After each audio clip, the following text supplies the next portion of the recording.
these images are images taken from the diamond route. I'm going to start the journey on South Africa, on the west coast of South Africa at Macquarie National Park. In the Macquarie National Park, a portion of the park is actually owned by De Beers.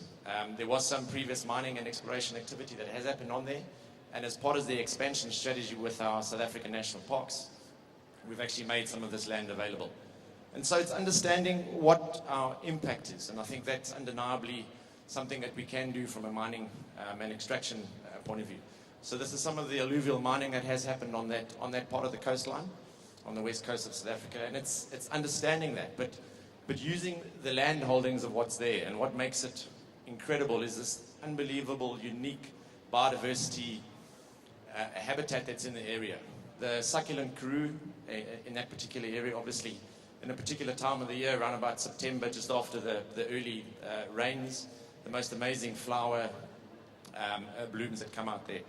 So it's how do we link all these unique landscapes through some of these activities? And that admittedly is obviously what, we can't walk away from the fact, but there are opportunities. So it's about rehabilitating what we do and in terms of footprint. De Beers has been operating that area for probably over 100 years, southern Namibia and into the northern parts of that in the Macquarie coast. So it's a bit of this work, which obviously we're working with now. Incidentally, this site, if I showed you a picture now, there would be none of that infrastructure there, and it's actually linked into the Spiegelberg National Park. That's one of the other interesting creatures that we get there. It's a caterpillar of the hawk moth, the tiger moth, and it's feeding on one of the succulents in the area. If it gets disturbed, the caterpillar falls off the plant. That's a different kind of caterpillar, and that's obviously what we use from a restoration point of view. Is, how do we clean up some of those impacts of mining? Again, it's not something that obviously you see, and particularly linked in with these national parks, is how we combine restoration, rehabilitation activities in a national park. And so just some of the images from the coastline is how we are linking with this protected area expansion strategy of our national park, and a way of utilizing land holdings. It's a unique scenario to South Africa in that De Beers, we actually own the land. And it's, as I say, it is unique. We have operations in Botswana and Namibia as well. And probably most other areas where mining companies operate is that you don't have land tenure. And so this presented us with a unique opportunity to utilize these land holdings that De Beers has, and that perhaps are not going to be utilized for mining, or where, as you've seen, where we've done restoration, is to include it into the protected area expansion strategy. And so South African National Parks needed to link one of their botanical parks on the west coast to the actual coast.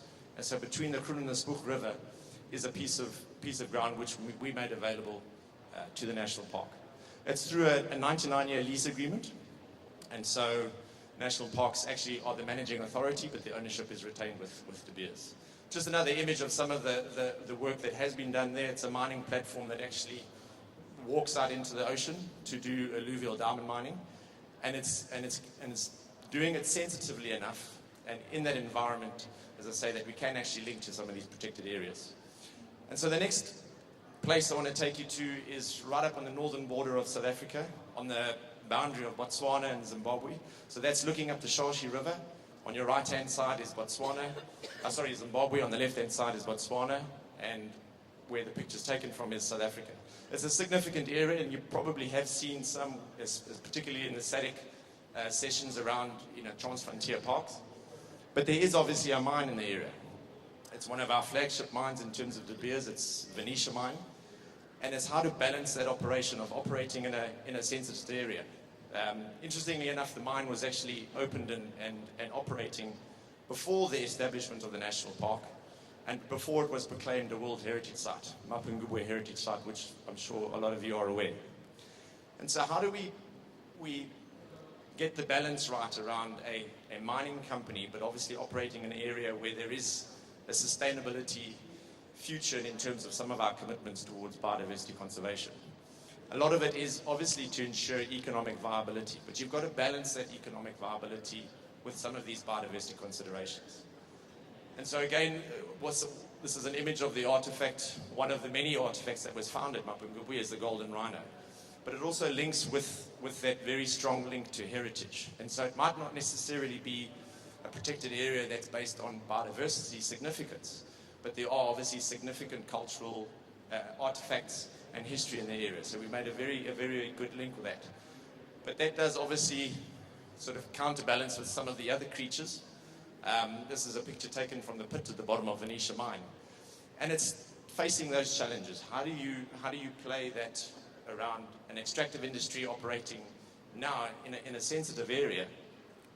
We actually fall just outside the buffer zone of the World Heritage Site. And it's that interaction, but I think long term, what can we as a company do in terms of when we finish mining? What are we going to leave in that landscape that actually links with that protected area?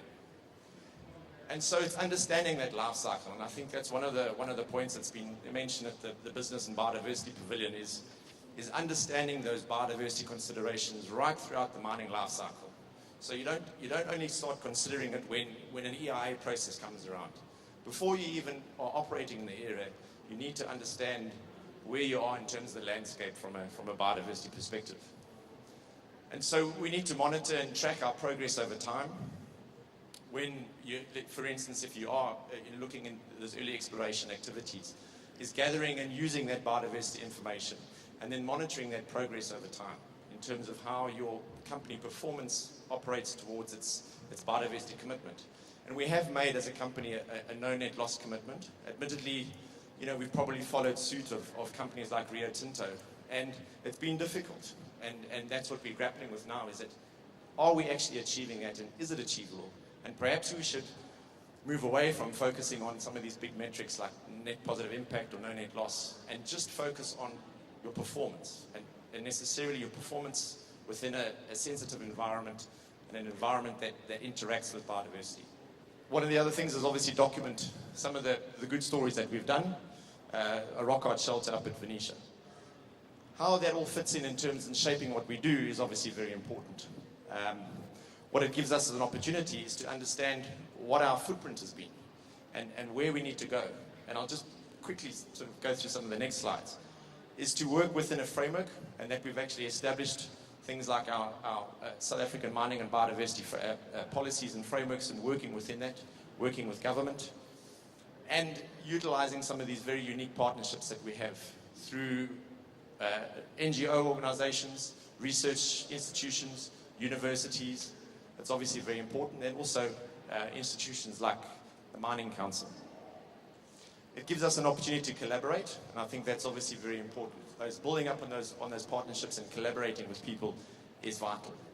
A lot of the other opportunities is the work that we've done around our endangered wildlife that's in the area.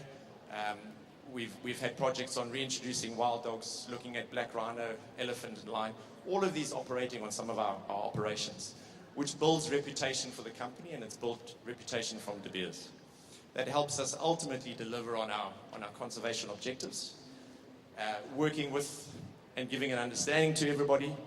How do we maximize some of those opportunities going forward, ultimately linking the conservation properties that we have, working together with everybody, so that at the end of the day, if you said, what would you see if a mining company owned this piece of land? Exactly what you see there.